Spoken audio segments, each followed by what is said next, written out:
शांति। मीठे बच्चे, तुम्हें निरंतर याद में रहने का पुरुषार्थ जरूर करना है। कौन सा पुरुषार्थ करना है? निरंतर याद में रहने का, निरंतर याद में रहते रहने का, ये पुरुषार्थ जरूर करना है। क्योंकि याद के बल से ही तुम विकर्माजीत बन जाएंगे। धीरे धीरे धीरे धीरे पाप करते करते आप निष्पाप हो जाएंगे, विकर्मों को जीत लेंगे, सारे पाप आपसे होना बंद हो जाएंगे, विकर्म होना बंद हो जाएंगे। प्रश्न है, कौन सा ख्याल आए तो पुरुषार्थ में गिर पड़ोगे? देखिए, ख्याल आपको पुरुषार्थ में बढ़ाता भी है तो ख्याल ही गिराता है। ऐसा कौन सा ख्याल आ जाए कि तुम पुरुषार्थ से गिर पड़ेंगे और खुदाई खिदमतगार बचे कौन सी सेवा में लगे रहेंगे? उत्तर है, तुम में से कई बच्चे ये समझ बैठते हैं कि अभी तो टाइम पड़ा है। ये ख्याल आया जैसे ही, कहीं भी और कभी भी, अभी तो बहुत दिन पड़ा है, दिन में ख्याल आ गया। अभी तो बहुत रात पड़ी है, रात में ख्याल आ गया। किसी को ख्याल आ गया, अरे तो अभी तो बहुत टाइम है, आज तो हमने बहुत कर लिया। ये सारे ख्याल तुम्हें पुरुषार्थ में बहुत पीछे धकेल देंगे, गिरा देंगे। कई सोचते हैं पीछे बाद में पुरुषार्थ कर लेंगे, अभी क्या है, बाद में कर लेंगे, अभी कौन सी जल्दी। याद रखो बच्चे, सबको कह रहे हैं, अलर्ट कर रहा है कि मौत का नियम नहीं होता। क्या नहीं होता? कि वो बड़ा है तो जाएगा, वो छोटा, वो बीमार है इसलिए वो पहले मर जाएगा, हम तो स्वस्थ हैं, हम तो अभी बच्चे हैं, हम तो अभी फलाना है, दूसरे सब निपटेंगे, हमारा क्या ही है। बाबा कहता है मौत का कोई नियम नहीं है।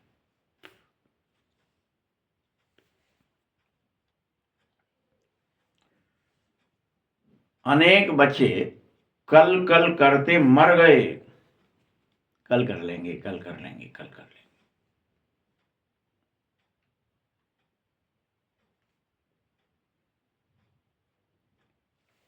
और कल कल करते मर जाते हैं, मर गए और मर भी जाएंगे, कल देखेंगे, आज तो ठीक है। इसीलिए ऐसा मत समझो कि अभी बहुत समय पड़ा है या बहुत वर्ष पड़े हैं या बहुत दिन पड़े हैं। अभी कौन से हम मर रहे हैं, रोज तो आते हैं मुरली सुनने। कई सोचते हैं पिछाड़ी में गैलअप कर लेंगे, मतलब पीछे पीछे, जैसे अभी तो पीछे दौड़ लेते हैं, बाद में पहले नंबर में चले जाएंगे, गैलअप कर लेंगे, उसको स्पीड बढ़ा देंगे। अभी तो जितना हो रहा है उतना ही ठीक है।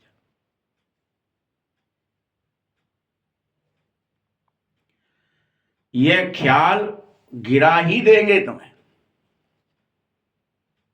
गैलअप करने का, कि बाद में अभी तो 1 घंटा ही बहुत है, बाद में 4 घंटा का रूटेंगे, फिर बाद में 8 घंटे का रूटेंगे।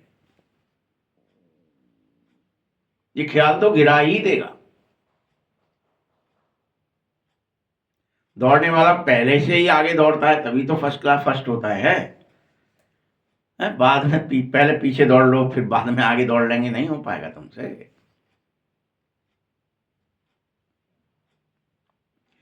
इसीलिए कह रहा हूं, जितना हो सके याद में रहने का पुरुषार्थ करो, जितना हो सके। जब समय मिले, जब ख्याल आ जाए, अरे मुझे तो याद में बैठना है, मुझे तो बाबा को याद करना है, फिर दुनिया खूब फंसाएगी माया, लेकिन नहीं, मुझे तो बाबा को याद और दिन भर ऐसा होगा युद्ध, वो ख्याल डालेगी आपके अंदर। ये सोच लो, ऐसा सोच लो, अभी तो बहुत टाइम, अभी कौन से युद्ध के मैदान में, अभी कौन सी बम गिरी है, जब गिरेगी बम तब देखना। मीठे बच्चों, तुम श्रीमत पर अपना कल्याण हर हालत में करो। रूहानी खुदाई खिदमतगार बचे, तुम्हें स्वयं को और अनेकों रूहों को सैल्वेज करना है। स्वयं को तो करना ही है, बेड़ा पार कराना है अनेकों आत्माओं का। कैसे करोगे? कोई तुम्हारी अकेले की जिम्मेदारी नहीं है कि मैं पार हो जाऊंगा बहुत है। तुम पर भगवान ने अनेकों को सैल्वेज करने की, बचाने की, भवसागर में जो पड़े हुए हैं इस विषय वैतरणी से निकालने की जिम्मेदारी है तुम्हारी। वो बह रही है, तुम्हें निकालना है। बचाओ उन्हें। पतितों को पावन बनाने की सेवा करनी है तुम्हें, ये करो। ये एक्चुअल सेवा यही है। ऐसे गांव गांव जाकर के सेवा नहीं हो सकती। पतित को कोई को पावन बनेगा तुम्हारी वाणी से, कर्म से, तुम्हारे व्यवहार से, तुम्हें तुम्हारे स्वभाव को देखकर, तुम्हारे संस्कारों को देखकर। तो रियल में तुमने उसे निकाला है, सेल्वेज किया है, सेवा की है उसकी। गीत है ओम नमः शिवाय, ओम शांति। ये तो बच्चों को समझाया है कि निराकार परमात्मा बाप साकार बगैर कोई काम नहीं करेगा। साकार बगैर किया हुआ काम काम होता ही नहीं है। पाठ भी नहीं बजा सकता है। रूहानी बाबा आता है, ब्रह्मा द्वारा रूहानी बच्चों को समझा रहा है और कह रहा है, बच्चे तुम योग बल से सतो प्रधान बनोगे, दूसरा कोई उपाय नहीं है। आया है तुम्हें एक ही बात समझा,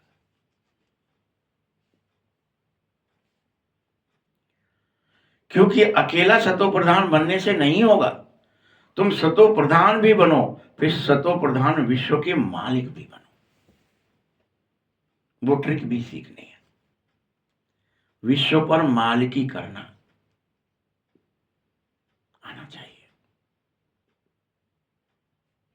ये ट्रिक है।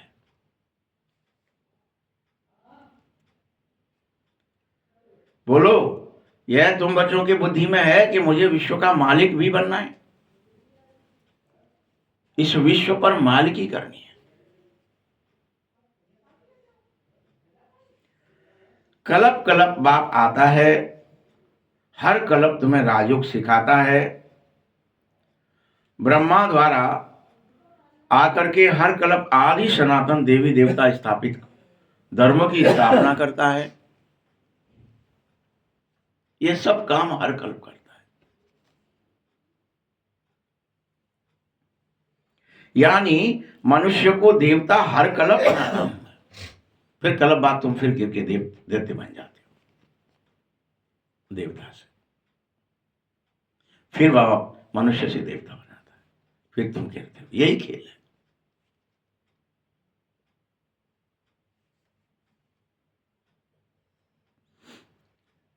मनुष्य जो देवी देवता से सो सब के सब बदलकर शूद्र पतित बन पड़े हैं।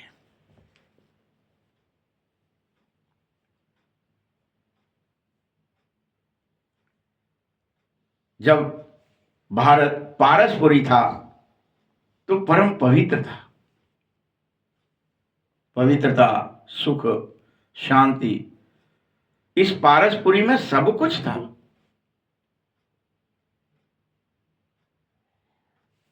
सुख के दिन थे, 5000 वर्ष कब बीत जाते तुम्हें पता ही नहीं चलता।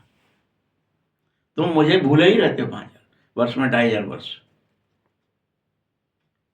पूरी तरह भूले रहते हो। दुख के दिन नहीं है वो, सुख के हैं। याद ही नहीं रहता बाबा, भूल ही जाते हैं, मगन रहते हैं। वो कब निकल जाते पता ही नहीं चलता।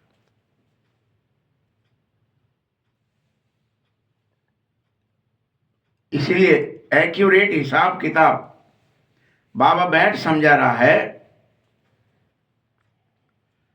बच्चों, मुझसे ऊंचा कोई नहीं है इस सृष्टि में।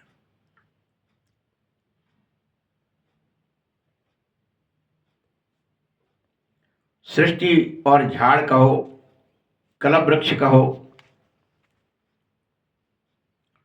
उसके आदि सनातन बीज को संभालना है, आदि मध्य अंत के राज को समझाना है, यह बाप ही समझा सकता है।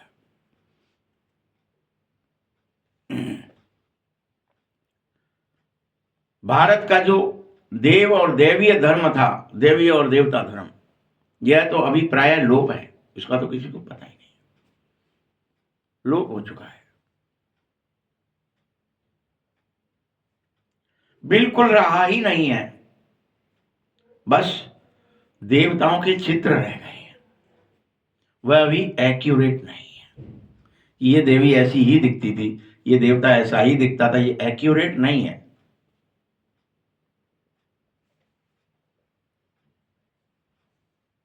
यह भी प्राय लोप हो गए चित्र भी।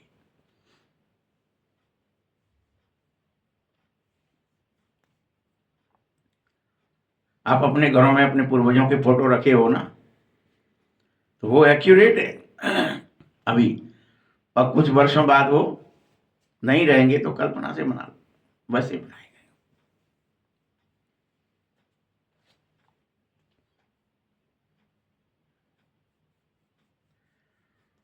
अभी जब आप जाते हो ना, वृंदावन जाओगे,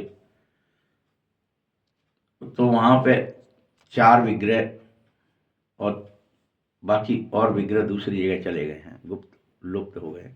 एक करौली में पहुंच गया, जयपुर में पहुंच गया, कहीं कहीं, जो अंग्रेजों ने, मुसलमानों ने चढ़ाइयाँ की। तो अब उन सब विग्रहों में, 8 में, कहीं पर सिर्फ कृष्ण जैसी मात्र कमर है उसकी। ये उनके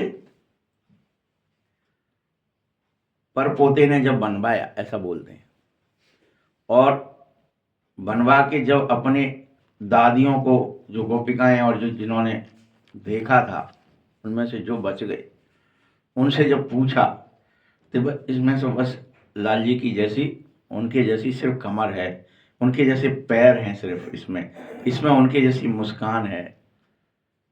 ऐसे ऐसे करके 8 विग्रह में बस इसमें इतना ही उनके जैसा है, बाकी नहीं है। तब उनकी पूजा इतनी ज्यादा है, भव्यता।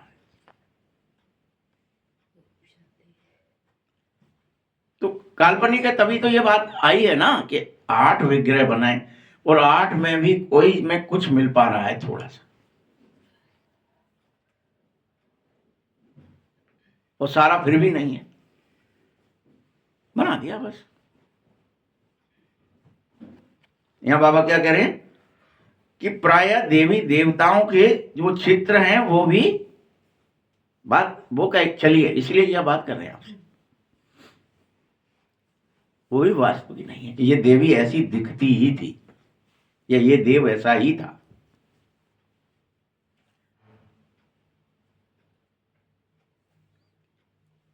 बस चित्र हैं, यही भारतवासी जानते हैं, ये देवताओं के चित्र हैं, इनकी पूजा की जाती है, इनकी पूजा करनी है, ये देवता थे।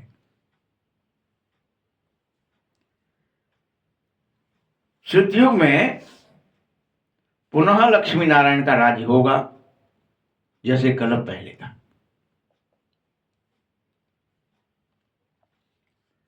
बल शास्त्रों में यह भूल कर दी है कि कृष्ण को द्वापर में ले गए, लक्ष्मी नारायण को सतयुग में ले गए। ये भूल है।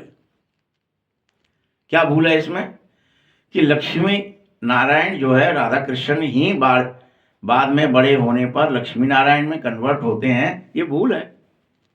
उनको अलग दिखा दिया, उनको अलग ही दिखा दिया, वो इतनी दूर ले गए कि ये द्वापर के हैं और वो सतयुग के हैं।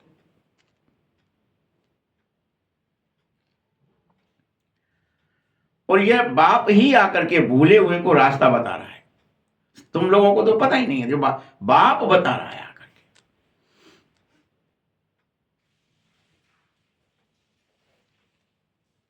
रास्ता बताने वाला आता है तो सभी आत्माएं मुक्ति धाम में चली जाती हैं। इसीलिए उसको सर्व का सदगति दाता भी कहा जाता है, रास्ता बताने वाले को। बाबा आया है रास्ता इसलिए सदगति दाता है, सही रास्ता बता रहा है। रचता एक ही है, एक ही सृष्टि है, और संसार की हिस्ट्री ज्योग्राफी भी एक ही है, बस वही रिपीट होती रहती है, वह मिटती नहीं है कभी। सतयुग आएगा ही, त्रेता आएगा ही, द्वापर आएगा ही, कलयुग आएगा ही, ये रिपीट होती रहती है। फिर संगम युग भी आएगा।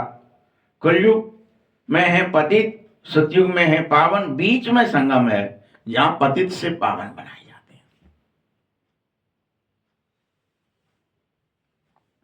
डायरेक्ट ऐसा तो नहीं हो जाएगा ना कि अभी अभी पतित हो, अभी अभी पावन अपने आप ही हो गए, कुछ किया ही नहीं।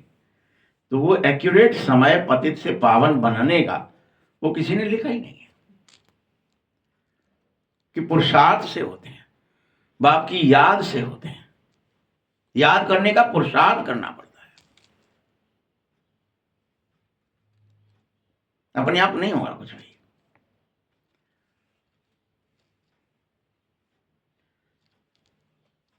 अभी सतयुग आ रहा है, जरूर कलयुग का विनाश भी होगा, और उस विनाश से पहले स्थापना हो रही है। तुम सब उसमें सहयोगी हो। स्थापना हो रही तो स्थापना में सहयोग करो, करो स्थापना। कि सतयुग की स्थापना हो रही है तो हम इसमें कुछ काम करें, इसके लिए कुछ करें।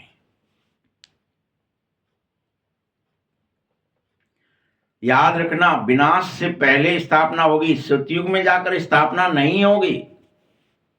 सतयुग तो हो जाएगा स्थापित, तब कहा जाएगा। स्थापना पहले होती है, विनाश से भी पहले। विनाश और स्थापना एक साथ चलते हैं। विनाश वाले विनाश करते, स्थापना वाले स्थापना करते। मैं आता ही तब हूं जब दुनिया पतित होती है पूरी तरह से। कोई नहीं जानता पतित पना क्या है, पावन कैसे बने, तब आता हूं। और सतयुग में तो पावन दुनिया होगी, वहां मेरी जरूरत नहीं है। पतित दुनिया को पावन दुनिया बनाने ही मुझे आना पड़ता है, ये मेरा काम है।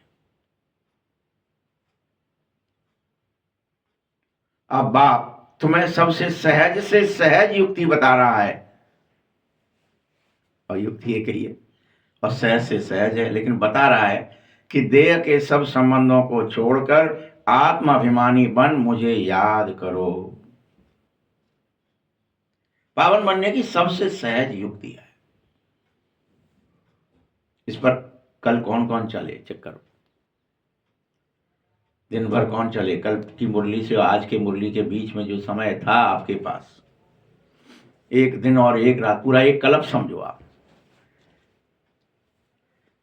24 घंटे थे, और उसमें भी फिर कितने मिनट थे, कितने सेकंड थे। अब वो इतने सारे आपने सेकंड, कितनी श्वासें तुमने ली, वो किस में कमाई? व्यर्थ चली गई या बाबा की याद में? या बाबा ने जो फॉर्मूला कल बताया वो आज फिर बताएगा कि भाई कल्प कल्प, एक कल्प, एक दिन एक रात बीत गया माने एक कल्प बीत गया। दोबारा कल्प बाद मिले हो आप, ये भी एक कल्प है जब एक दिन एक रात आपका बीत जाता है। ब्रह्मा का एक दिन है, ये मनुष्य का एक दिन, बात तो एक ही। ब्रह्मा का एक दिन एक रात 5000 वर्ष का है, मनुष्यों का 24 घंटे का है। इसलिए उसे बड़ा बता दिया, इसको छोटा बता दिया, लेकिन है यह भी कल्प। तो बाबा पूछ रहे हैं कि आज फिर से मैं वही युक्ति बता रहा हूं। कौन सी सहज से सहज युक्ति है ये? क्या ही करना पड़ेगा?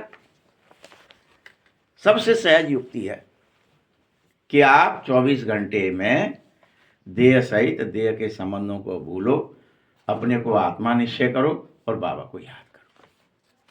ये सबसे सहज युक्ति है पवित्र होने की, पतित से पावन होने की, दैत्य से देवता होने की,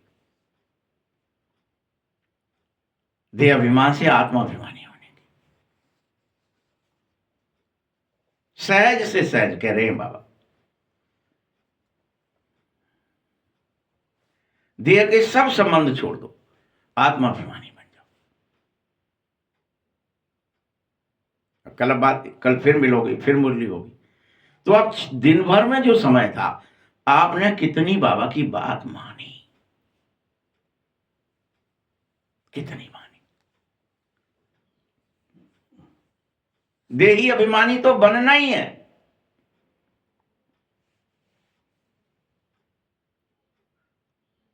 भक्तों को भगवान फल देता है, एक ही भगवान है, एक ही पतित पावन है, कोई 10-20 नहीं है। वही तुमसे युक्ति कह रहा है कि मैं सरल युक्ति बता देता हूं और इससे तुम बन जाएंगे। बस देह सहित देह के संबंधों को छोड़ दो, भूल जाओ, आत्मा निश्चय कर लो और मुझे याद कर लो। कितने इस सहज युक्ति पर चलते हो? चेक कर, कल से आज तक कितना चले।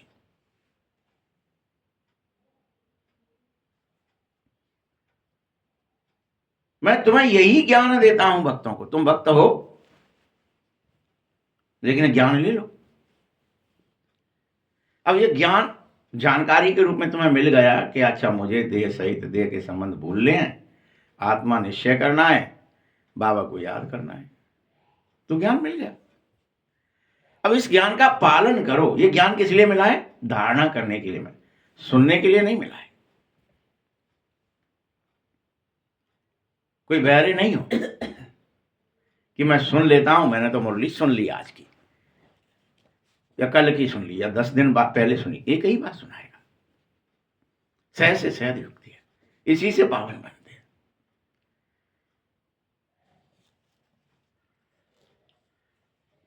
याद रखो, पावन बनते हो योग से। यही योग है, ये योग है। इसका नाम देह सहित देह संबंध भूल गए, आत्मा निश्चय कर लिया, बाबा से बुद्धि योग लगा लिया, तो योग हो गया। ये योग है। बाप बगैर तो कोई तुम्हें पवित्र बना ना सके। बाबा रोज रोज ठोक ठोक के फिर भूल गए, फिर भूल गए, कोई ना बना सके। यह सब बातें बुद्धि में बिठाई जा रही हैं तुम्हारे अंदर कि बच्चों, पतित दुनिया में ज्ञान सागर आया है तुम्हें पावन बनाने का ज्ञान देने। तुम इसे औरों को भी समझाओ। बल गौरगर संदेश देना चाहते हो तो दे दो। ऐसा नहीं कहना कि भगवान आ गया है, इतना मत कहना। सिर्फ हम क्या कह देते हैं सब लोग जा करके, अब बाबा मना कर रहा है।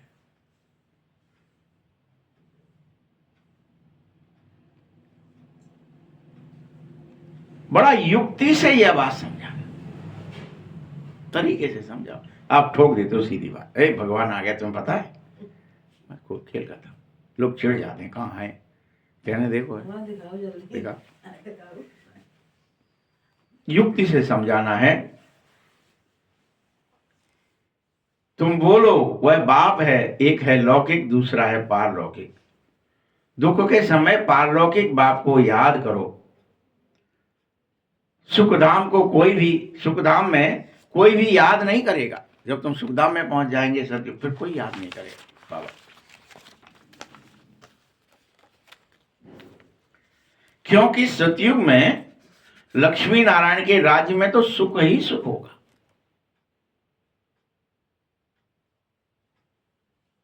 सुख ही सुख, पवित्रता, पीस और प्रॉस्पेरिटी तीनों ही होंगी। सब पवित्र होंगे। ये नहीं कोई ये पवित्र है, ये अपवित्र है, सब पवित्र होंगे। सब में शांति होगी, कोई विचलित नहीं होगा, हाय हड़प्पा मुझे कुछ चाहिए, मैं बटोर लूं, सबका हट जाए, मेरा हो जाए सब कुछ। किसी के अंदर नहीं होगी शांति, विचलितपना। और सब में प्रॉस्पेरिटी, सब धनी होंगे, हर तरह का ज्ञान धन होगा, गुणों का धन होगा, शक्तियों का धन होगा, प्रॉस्पेरिटी होगी। बाबा का वर्षा मिल गया, फिर कोई पुकारेगा भी नहीं। क्यों पुकारेंगे कि आ जाओ, दे जाओ, हाय मरे, होगा ही नहीं हाय मरे। आत्मा जानती है कि हमको तो सब सुख है, सब सुख होंगे। 7 तरह के सुख दिखाए जाते तो 7 सुख होंगे, सब सुख होंगे। बाबा कह रहा है ये आत्मा जान जाएगी हमारी सबकी। ये कोई को भी कहेंगे कि वहां सुख ही सुख है, ऐसा भी नहीं होगा, क्योंकि वहां तो सब सुखी होंगे, कहने की जरूरत ही नहीं होगी, दरकार नहीं। कहते थोड़ी हम तो सुख हैं, अरे वहां सबको ही है, तुमको क्या आना वहां पे।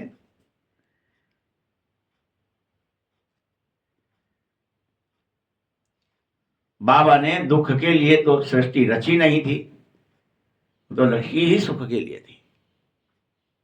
ये सब बना बनाया खेल है। जिसका पिछाड़ी में पाठ है, 2-4 जन्म लेते हैं वह जरूर बाकी समय शांति में रहना पड़ता है, शांति धाम में जाना पड़ता है। अब उनके पाठ ही उतने हैं पूरे कल्प में, 84 पाठ नहीं है, 2-4 पाठ है, 2 जन्म का, 4 जन्म का, किसी का 1 जन्म का। उनको जरूर शांति धाम में रहना पड़ता है।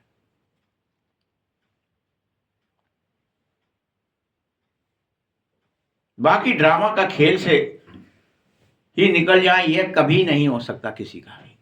कोई ऐसा नहीं है कि किसी का पाठ ही ना हो, खेल से ही निकल जाएंगे, मुक्त हो जाएंगे, नहीं, कोई नहीं हो सकता। खेल में तो सभी को आना होगा, बल 1 जन्म के लिए आओ, 2 जन्म के लिए आओ, लेकिन आना होगा। किसी को भी मोक्ष नहीं है, किसी को भी। बाकी समय जिनका 1-2 जन्म है वो तो बाकी समय मोक्ष में ही है, समझो। 1-2 जन्म लिए, साइंटिस्ट वाइंटिस्ट है, कुछ बन गए, यहाँ की कोई खोज खोज कर ली, फिर पहुंच गए।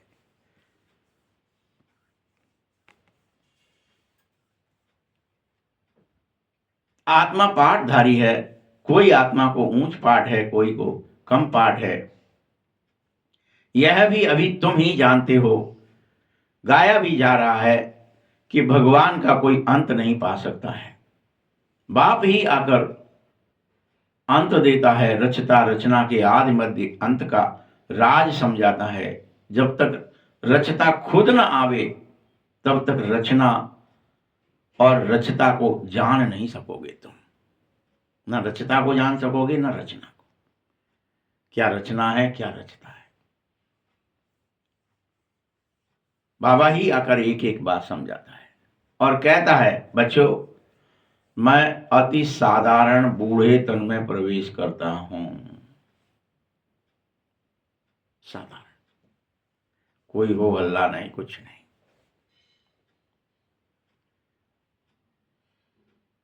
मैं जिसमें प्रवेश करता हूं वह भी अपने जन्मों को नहीं जानता, अपने कर्मों को नहीं जानता, मैं ही उसे बताता हूं।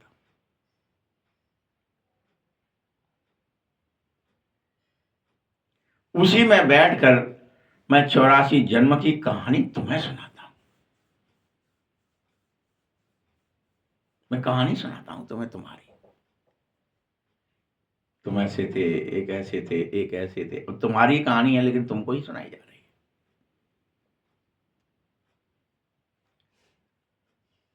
यह भी सत्य है। अब सत्य क्या बता रहे हैं बाबा, कि कोई के पार्ट में चेंज नहीं हो सकती,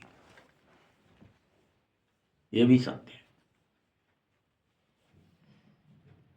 अब इस बात को सोच के आप कंफ्यूज हो सकते हैं ना फिर से, कि फिर पुरुषार्थ का है, जब मेरा पार्ट चेंज नहीं। मान लो सचिन को खिलाना है तो तुम उसको बॉलिंग के टाइम पे खिला सकते क्या? क्यों भाई, बताइए ईमानदारी से। वो अगर टीम में शामिल है जब तक, उसको क्या ही करना पड़ेगा आपको? पहले दूसरे नंबर पर तीसरे नंबर पर ही लाना पड़ेगा खेलने के लिए।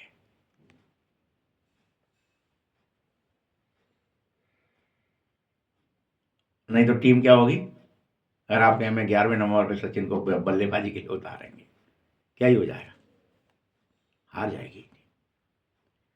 यहाँ बाबा क्या कह रहे हैं, ध्यान से सुनो, कि कोई का पार्ट चेंज नहीं हो सकता है, कोई का भी। ये बना बनाया खेल है, लेकिन यह भी किसी की बुद्धि में नहीं बैठ रहा। ये खेल भी है लेकिन बुद्धि में नहीं बैठता। बार बार बाबा समझा देता है पर बैठता नहीं है। अच्छा कैसे है, कैसे है, ऐसा कैसे है? आप खेल देखते हो ना, जैसे चौसर देखते हो, चलो चौसर में क्या देखते हैं, हाथी 2.5 चाल ही चलेगा। अब हाथी है 2.5 चाल ही चलेगा, आप उसको चला सकते हैं 1 चाल 2 चाल? क्यों भाई? हैं? ये इधर को चलेगा, वो उधर को चलेगा, वो चारों तरफ को चलेगा, सिपाही सिर्फ सामने ही चल पाएगा। फिक्स है ना नियम, और उस नियम के तहत ही आपको खेलना है। क्या आप ले जाएंगे कहीं भी किसी को मार देंगे, कोई गोटी मर जाएगी ऐसे आपके कहने? खेल का नियम है, उस हिसाब से वहां गैप होना चाहिए और आप उसको क्रॉस कर पाए, उस तरह की आपकी चाल होनी चाहिए, तो ही आप मार सकते हैं। यही होता है ना, एक्यूरेट है। और फिर कितनी भी बार उसको हटाया जाए, कितनी भी बार फिर से खेला जाए, खेला कैसे जाएगा? नियम के। राजा राजा होगा, मंत्री बगल में ही होगा, फलाना फलाना ही होगा। जैसे जो रखा जाता है वो फिर से तुम रखोगे तो कैसे ही रखोगे? वो चौसर पे उसी जगह रखना पड़ेगा, रखना ही पड़ेगा।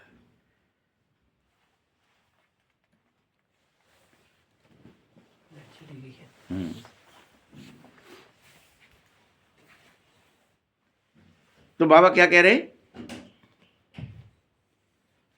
कि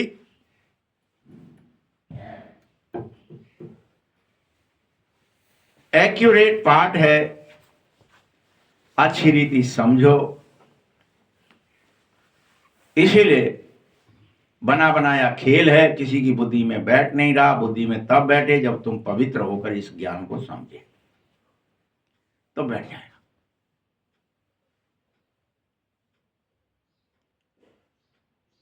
और ये खेल हो रहा है, खेल होता है तो उसमें कोई चेंज नहीं कर सकते आप। मान लीजिए किसी में क्रिकेट में अगर 11 खिलाड़ी होते तो आप 12 नहीं ला सकते, आप 10 नहीं कर सकते। एक्यूरेट है ना, वैसा ही खेलना पड़ेगा। पहले एक टीम ही बल्लेबाजी करनी है, दोनों नहीं आ सकती बल्लेबाजी करने। जो नियम है वो सारे अपनाने पड़ेंगे।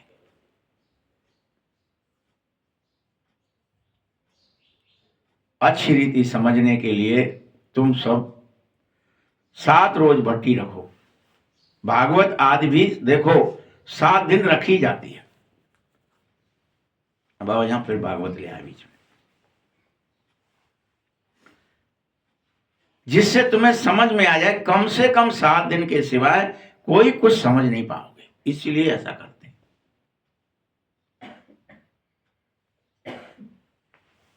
कोई कोई तो अच्छा समझ लेते हैं, कोई कोई तो 7 रोज समझकर भी कुछ नहीं समझ पाते।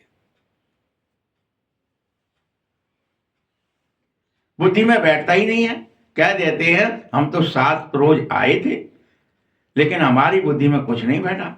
ऊंच पद पाना ही नहीं होगा तो भल बुद्धि में बैठेगा कैसे? तो पाठ है ना, एक्यूरेट है। अच्छा फिर भी उसका कल्याण तो हुआ, प्रजा तो ऐसे बनती है। बाकी राज्य भाग लेना उसमें तो गुप्त मेहनत है, जो कोई गुप्त रूप से करेगा सो पाएगा। बस इतना जरूर है कि बाप को याद करने से विक्रम विनाश होते हैं। ये बात बुद्धि में बिठा लो।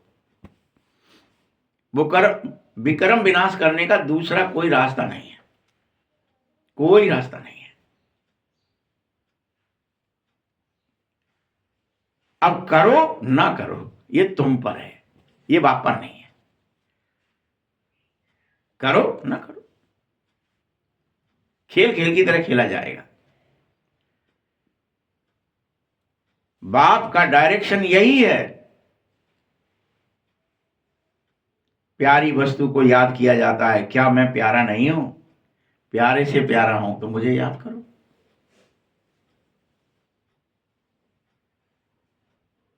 भक्ति मार्ग में भी तुम गाते थे, हे पतित पावन आ जाओ, दर्श दिखा जाओ। तो अब मैं मिल गया ना तुम्हें।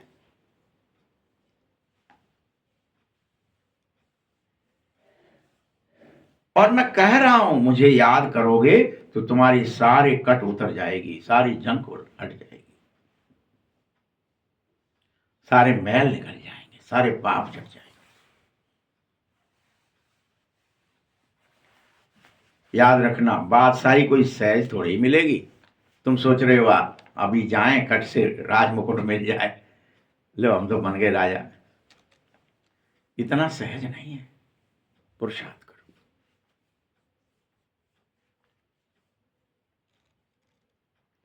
कुछ तो मेहनत लगेगी, और वो मेहनत है याद की मेहनत। ये मेहनत है। ये मेहनत को ये नहीं कि फावड़ा खुदवाएगा बाबा तुमसे, कि डलियां डलवाएगा, कि कुछ ईंटें उठवाएगा। क्या है मेहनत?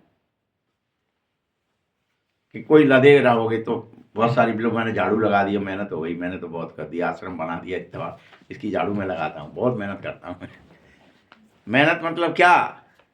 हाँ हाँ हाँ, हम लोग किसी मेहनत में फंस जाते कई बार।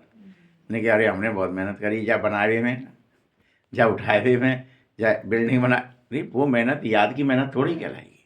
मोटी मेहनत है वो तो संतुष्ट है जाता। हाँ, मेहनत याद की मेहनत मुख्य है। याद की यात्रा, बहुत याद करने वाले कर्मातीत अवस्था को पा लेंगे, ये गारंटी है। पूरा याद न करने से तुम्हारे विकर्म विनाश ही नहीं होंगे। तुमने याद पूरा नहीं किया तो पाप नष्ट नहीं होंगे, संस्कार तुम्हारे जो विकृत हैं वो सही नहीं होंगे, वो आदतें बनी रहेंगी, वो भस्म करनी है।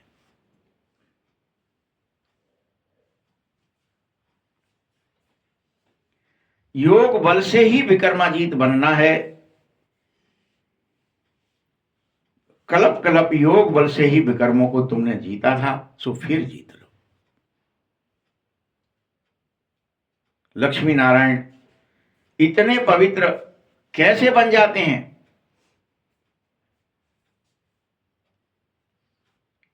क्योंकि कलयुग अंत में कोई भी पवित्र होता ही नहीं है, तो वो इतने पवित्र फिर से कैसे बन गए, और तुम कैसे पीछे रह गए? और वो 8 कैसे पवित्र, परम पवित्र हो गए, बाप समान हो गए, सर्वशक्तिमान हो गए? जानते हो, इतना साफ है, ये गीता का ज्ञान है। शिव भगवानो बाच है, भूले तो होती रहती है, लेकिन बाप आकर तुम्हें अवुल बना रहा है। जो अवुल बन जाते हैं तुम में से, सो लक्ष्मी नारायण बनते हैं। अवुल भूलते ही नहीं है बाबा को। रात दिन उठते बैठते सोते जगते चलते फिरते खाते पीते बाबा ही बाबा है बुद्धि में। अवुल हो गए, आत्मस्मृति में डूब गए, सो बनते। ये मेहनत है, फिर से करो, अभ्यास है।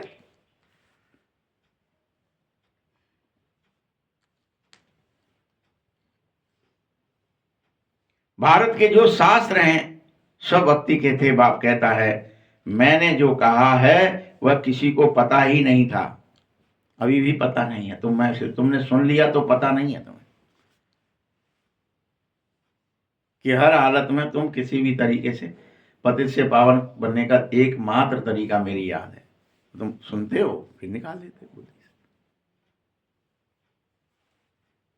अभी आए हो, सुन लिया है, अब पूरे जितने भी घंटे बचे हैं कल आने तक के बीच में, इसमें अभूल रहो तो लक्ष्मी नारायण। भूल गए बाबा, माया ने ये कर दिया, रिश्तेदार आ गया था, बीमार हो गए थे, शरीर काम नहीं कर रहा था, फलाना काम में उलझ गए थे, कोई बहाना भी है तो बहानेबाजी तो चलेगी नहीं ना। और सबके पास 24 ही घंटे, 23 घंटे, सबको ही करना है, याद की यात्रा करनी, सबसे सहज से सहज साधन बताया है बाबा।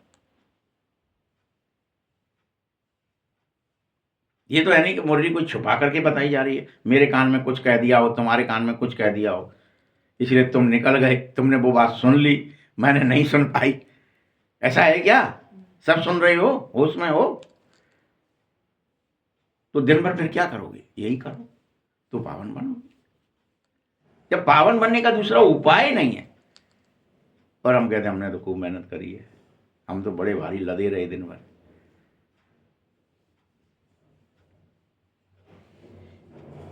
ये गीता एपिसोड चल रहा है, ज्ञान गीता का एपिसोड है। शिव भगवान वाच है, बाप आकर अबुल बना रहा है, भूलो मत। ये बाप जो कहता है मैंने कहा था, वह किसी को पता ही नहीं है। जिन्होंने भी कहा था उन्होंने पद पा लिया, 21 जन्म प्रारब्ध पाई है। हर कल्प प्राय ज्ञान लोप हो जाता है, फिर से बाप आता है, फिर सुनाता है, फिर जो पाता है। खेल वैसे ही चलेगा। ताश की गड्डी, कोई भी गड्डी हो,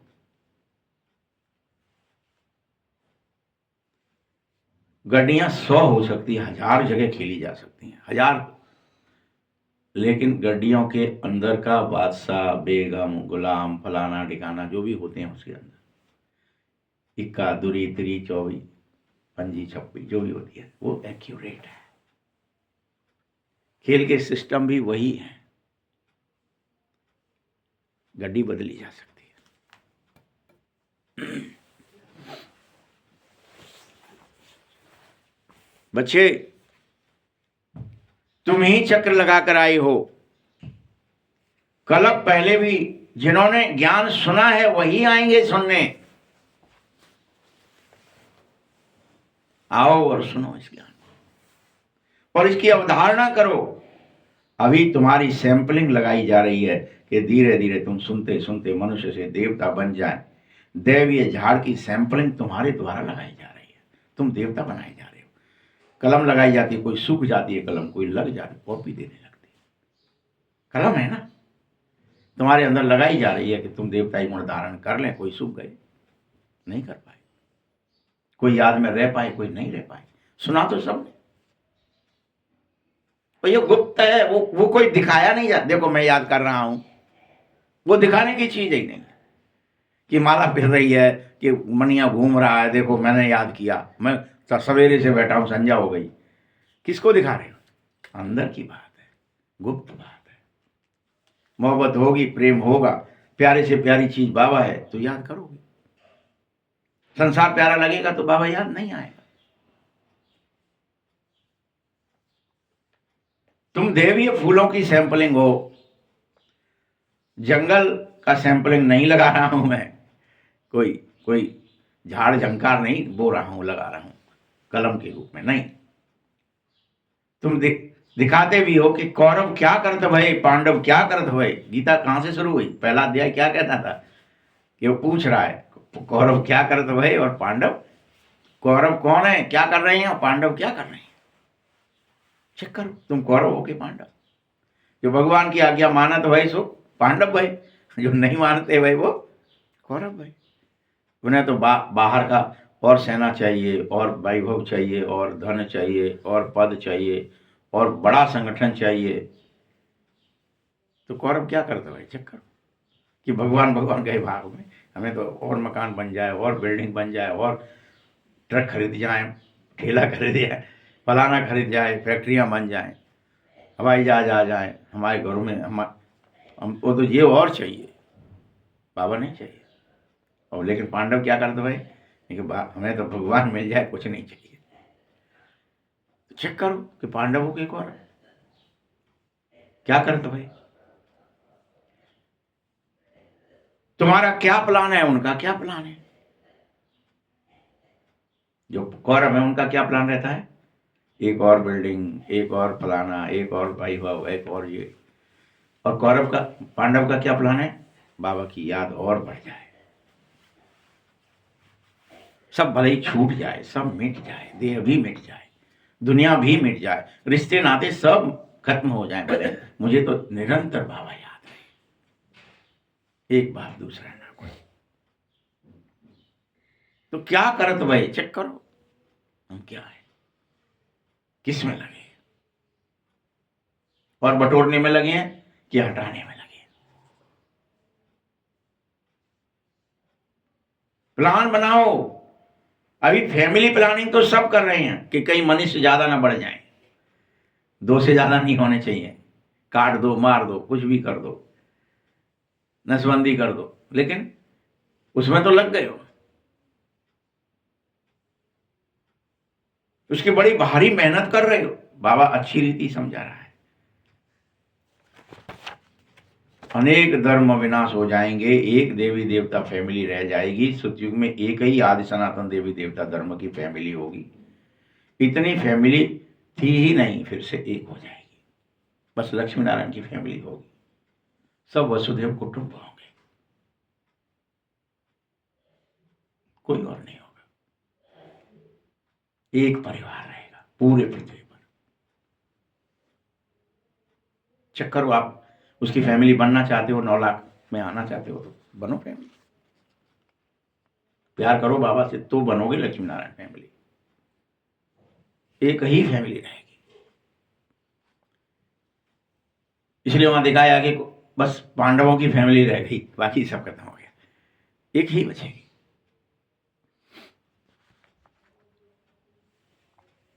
भारत में अभी तो बहुत फैमिली हैं, Gujarati family, Maharashtrian family, dot dot dot dot dot. वास्तव में भारतवासियों की एक ही फैमिली होनी चाहिए। एक फैमिली आपस में खिटपिट बिल्कुल ना करे। फैमिली का मतलब क्या होता है? एक परिवार है, कोई खिटपिट है ही नहीं, सब एक पिता की संतानें हैं। कोई पोत्रे हैं, कोई बेटे हैं, कोई कुछ है, कोई कुछ है, पोत्रों के पोत्रे हैं, सब हैं, लेकिन एक फैमिली है, खिटपिट है ही नहीं।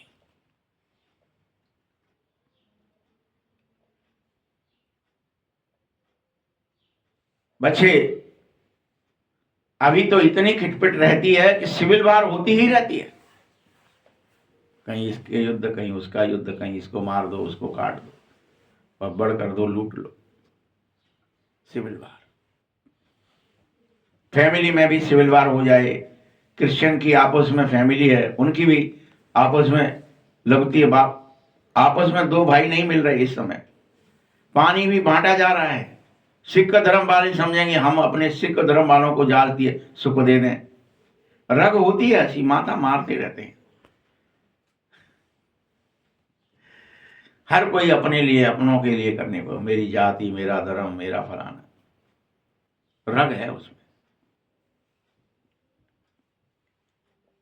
बच्चे जैसे जैसे अंत आता जाएगा, सिविल वार आदि सब भयंकर रूप से होगी, इसी में लगेंगे लोग, ये हमारी जात वाले हैं, ये बच जाएं, बाकी सब मार जाएं, इसके लिए होगा युद्ध।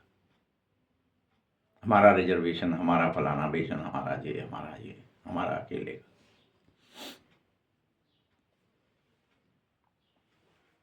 आपस में लड़ने लग पड़ेंगे लोग, विनाश तो होना ही है ना बच्चे। बम ढेर इसीलिए बनाए गए हैं, बड़ी लड़ाई भी लगेगी जिसमें बम ही बम छोड़े जाएंगे, वो भी होगा, महाभारत बोलेंगे उसको। अभी तो बस ढेर बनाने में लग गए, समझ की बात है, तुमको समझाना है, यह लड़ाई भी वही महाभारत है। बड़े बड़े लोग जो होंगे कहते हैं अगर इस लड़ाई को बंद नहीं किया तो सारी दुनिया में आग लग जाएगी। अरे बच्चों, आग तो लगनी ही है, ये सिर्फ तुम जानते हो कि वो आवश्यक है। बाप आदि सनातन देवी देवता धर्म स्थापित कर रहे हैं, राजयोग है ही सतयुग के लिए। तुम इसे अभी सीखो और दिन रात मेरी याद में लग जाओ, दिन रात। वो युद्ध अलग चलेगा, तुम्हारा अंदर का युद्ध चले। 3 महाभारत एक साथ होती हैं, इसलिए अंदर भी युद्ध है, भ्रकुटी सिंहासन पर ना बैठने देने का, ये भी इसी समय हो रहा है, और बाहर युद्ध भी इसी समय हो रहा है। जैसे गीता एपिसोड अंदर भी चल रही है और वही गीता एपिसोड बाहर भी चल रही है। घर घर में कलह क्लेश, वो दूसरा युद्ध है, और विश्व में, देश में, एक देश दूसरे देश से टकराएगा, ये तीसरा युद्ध है। ये सारे तीनों युद्ध एक साथ चलते हैं और होते रहते हैं, हर क्लब के अंदर होते हैं।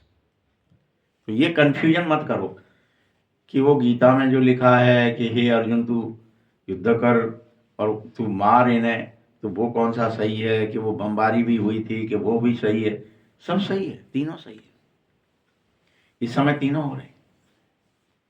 बाबा तुम्हें ज्ञान दे रहा है तो तुम्हें कह रहा है सबको युद्ध करो, वो करना ही तुम्हें पड़ेगा। भ्रकुटी पे बैठो, उसका युद्ध करो, और जो उस युद्ध को करने वाले, वो बम पटकने वाले, वो बम भी पटकेंगे, वो भी होगा ही, उसको कोई रोक नहीं पाएगा।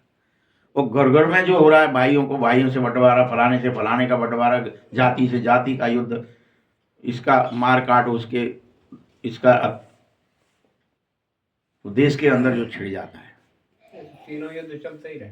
हाँ, कौरव पांडव बोलते हैं इसको युद्ध, कि मैं सुई की नोक के बराबर भी नहीं दूंगा, और तुझे निकाल दूंगा, तुझे मार दूंगा, तुम यहाँ से निकलो, तुम महाराष्ट्र के नहीं घुसोगे, तुम फलाने यूपी में नहीं आओगे। ये सब युद्ध होंगे, तीनों युद्ध होंगे।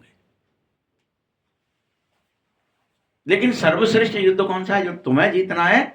वो कि मैं बैठ पाऊं कि हट जाऊं, अपना अंदर का युद्ध। कितनी देर में सिंहासन पर बैठा और कितनी देर हटा दिया माया ने मुझे। इस युद्ध में तुम विजयी बनो। तीनों हो रहे हैं एक साथ, और सब साक्षी हो इस बात के। कोई ये नहीं कह सकता नहीं ये तो युद्ध हो ही नहीं रहा, या होगा ही नहीं, और सब तीनों एक साथ हो रहे हैं। बाबा भी तुम्हें रोज युद्ध करने की बात कर रहा है, तो तुम अपना युद्ध करो, वो अपना युद्ध करेंगे, जो जाति वाले, रिजर्वेशन वाले, धर्म वाले, वो सब ये युद्ध करेंगे, और देश आपस में भी युद्ध करेंगे। ये बम उस पर पटकेगा, वो बम उस पर पटकेगा, वो भी होगा।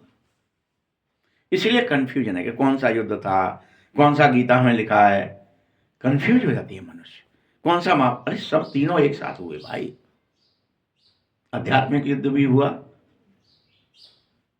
लौकिक युद्ध भी हुआ, और महायुद्ध महाभारत भी हुआ, स्थूल भी हुआ, बड़ा युद्ध, बमबारी का युद्ध, जिसमें ब्रह्मास्त्र चलाए जाएंगे, फिर से एटम बम चलाए जाएंगे। ब्रह्मास्त्र माने क्या? Atom bomb. एक दो नहीं फोड़े जाएंगे, 20 और 25 और 50 फोड़े जाएंगे इकट्ठे। एक फूटता है तब खेल हो जाता है। महाभारत में दिखाया सिर्फ दो ही फूटे, एक ही उनमें से फूटा, वो भी फिर गर्भ में चला गया, वो फूटा ही नहीं, और उत्तरा के गर्भ में गया, किसी ने देखा ही नहीं, ब्रह्मास्त्र चला दिया, और फिर वहां पे भी भगवान चले गए, और वहीं की वहीं अंदर ही उसने को नष्ट भी कर दिया। तो परमाणु बम चला ना फिर। तो कैसे कैसे दिखाया है, आप समझो बात। मानो का युद्ध जीतने तो तीनों जीत जाएगा। भाई बाहरी युद्ध तो मायावी युद्ध है, आंतरिक युद्ध पहले समाप्त होगा तो बाहरी दोनों बंद हो जाएंगे। कोई हिंसा, कोई कुछ करेगा नहीं, कोई लूट मार, कोई छीना झपटी, वो युद्ध चल रहा है ना, अभी हो रहा है वो युद्ध, और हर एक के अंदर बाहर हो रहा है कि हम इसको ठग लें, उसके साथ बेईमानी। आप दुकानदार पे जाओ तो वो ठग लेता है, आप कहीं सीधे बन के गए, चाहे जो आपको पहन देता है, काट देता है, मार देता है। युद्ध तो चल ही रहा है। जरा से बुद्धि में गड़बड़ हुई तो कोई खींच के गुलाम बना लेता है, आओ तुम हमारे झाड़ू पहुंचाई करो, तुम सेवादारी हो, हम बैठ के राजागर बनेंगे तुम पे, हो जाता है।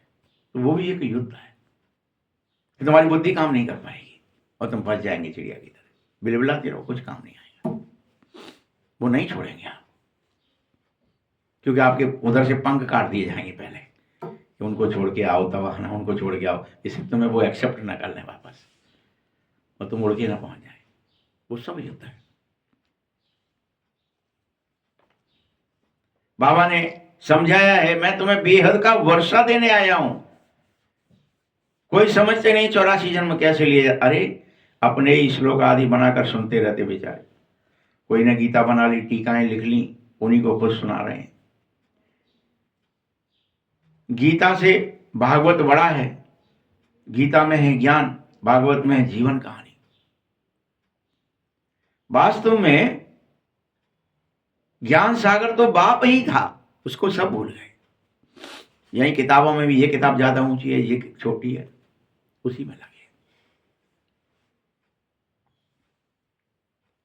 उसका ज्ञान तो चल ही नहीं रहे, बाबा का ज्ञान किसी के भी अंदर। वह गीता को आधा घंटे पढ़ते हैं, आधा घंटे में पूरी गीता ही पढ़ डालते। अरे दिन प्रतिदिन तुम्हारे पास अनेक लोग आएंगे, धीरे धीरे आएंगे। अभी भी आकर बड़े बड़े राजाएं आए, फिर तो देरी न लगे, झट आवाज निकल जाए। अगर राजा अभी आ जाए तो, उस समय जब राजा सिस्टम था बाबा, कि अगर ये राजे महाराजे सुन ले तुम्हारे इस ज्ञान को, तो फिर देरी न लगे, झट से संसार में आवाज फैल जाए कि भगवान वास्तव में आ गया है, ब्रह्मतन में है। लेकिन ऐसा होगा ही नहीं। वो राजे प्रचार में शामिल हुए, कोई नहीं आए बाबा, जबकि वो तो उनके यहाँ पे जाकर के गहने गुड़िया देता था, सब उनका बहुत सम्मान होता था, तुम तो बहुत महान हो, ये हो। ऊपर से मानता खत्म हो गई। जैसे उसने बिजनेस बंद कर दिया, कोई नहीं आया राजा सुनने के लिए ज्ञान। वो ज्ञान कहाँ तक था व्यवहार? वो उस समय जब जौहरी था तब तक उसका व्यवहार था, देख, बाद में नहीं हुआ।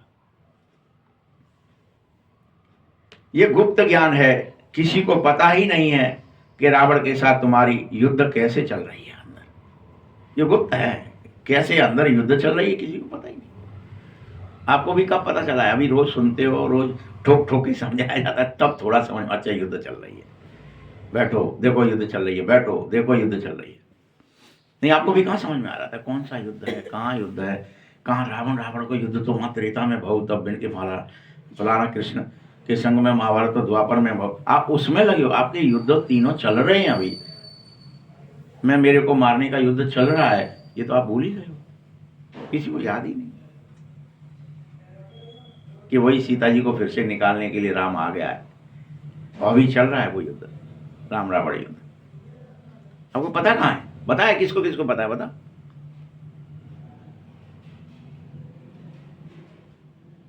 रावण राज्य में मुक्ति हो जाएगी। तुम लिखते भी हो कि हम शिव शक्तियां हैं, श्रेष्ठाचारी दुनिया स्थापित कर रहे हैं।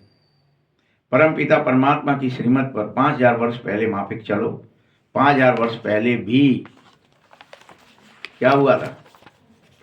श्रेष्ठाचारी दुनिया बनी थी। ये बुद्धि में बिठाना चाहिए तुम्हें। जब बने थे तो फिर बन जाएंगे। मुख्य पॉइंट बुद्धि में धारणा होगी, तभी याद की यात्रा में रहोगे, नहीं तो नहीं रह पाओगे। क्योंकि इस समय तुम्हारी बुद्धि पत्थर की है, पत्थर बुद्धि सुनती है, पट से निकल जाता है। क्या करना है? भूल जाते, फिर बैठ जाते, फिर वही करते हो जो कर रहे थे। इतनी पत्थर बुद्धि हो गई, देह दुनिया को ही याद करते हो। कई समझते हैं अभी टाइम बहुत पड़ा है, पीछे पुरुषार्थ कर लेंगे। कोई सोचते हैं मौत का नियम पता ही नहीं किसी को, टाइम बहुत है, टाइम बहुत है। अरे बहुत है के चक्कर में कल करते मर जाओगे।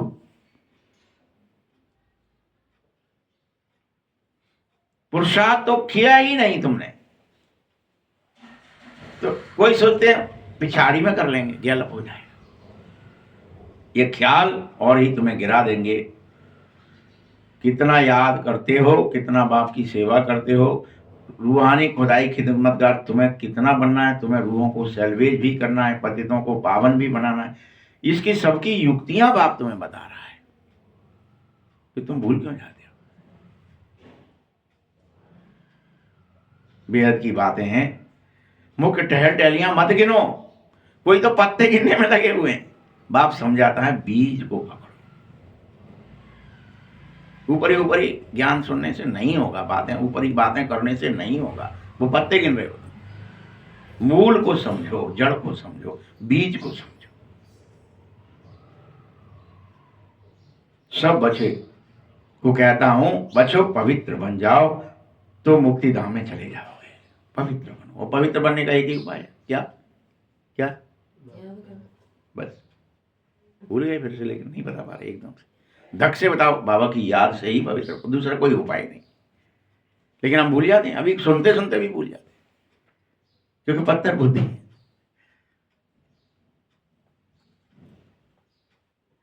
थोड़ी दुनिया को थोड़ी पता है कि महाभारत लड़ाई से क्या होगा। ये ज्ञान यज्ञ रचा गया है नई दुनिया के लिए। तुम्हें क्या चाहिए? इस यज्ञ से क्या ही निकलेगा? इस योग ज्वाला से विनाश ज्वाला निकलेगी और तुम्हारे लिए नई दुनिया रच जाएगी। हमारा यज्ञ पूरा होगा तो इस यज्ञ में स्वाहा हो जाता है ना, तो पुराना स्वभाव संस्कार दुनिया के रिश्ते नाते सब स्वाहा करो, डालो आहुतियां रोज। भूलो रिश्ते नाते को, भूलो देह के संबंधों को, भूलो कर्मों को, कर्मातीत बनो। अच्छा, सब कुछ यज्ञ में स्वाहा करो। मीठे मीठे सगले बच्चों प्रति माता पिता बाप दादा का याद प्यार और गुड मॉर्निंग। रूहानी बाप की, रूहानी बच्चों को नमस्ते। रूहानी बच्चों की भी बाप दादा को बहुत बहुत याद प्यार और धारणा के लिए मुख्य सार है, बना बनाया ड्रामा है, इसीलिए विघ्नों से घबराओ मत। हम क्या कर रहे हैं? मर गए याद कर रहे हैं, ये तो बड़ा विघ्न है, अरे बड़ा विघ्न। घबराओ मत, बना बनाया है। विघ्न आते हैं तुम्हें जीतने के लिए, तुम प्रैक्टिस करो फिर जीत लो। उतर जाते हैं हम बाबा, उतर जाते। अरे उतर जाओगे तो क्या रोगे क्या? बैठो, एक न एक दिन बैठ जाओगे। अपना सिंहासन वापस लो।